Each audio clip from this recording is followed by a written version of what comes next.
உன் நிலைமை கொஞ்சம் இறங்கி வந்தால் நிழலும் கூட மிதிக்கும். உயர்ந்த இடத்தில் இருக்கும் போது உலகம் உன்னை மதிக்கும். உன் நிலைமை கொஞ்சம் இறங்கி வந்தால் நிழலும் கூட மிதிக்கும்.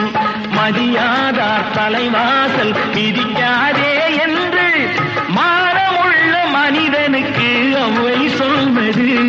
அது அவ்வை சொன்னது, அதில் அர்த்தம் உள்ளது. பரமசிவன் கழுத்தில் இருந்து பாம்பு கேட்டது, கருடா சௌக்கியமா? யாரும் இருக்கும் இடத்தில்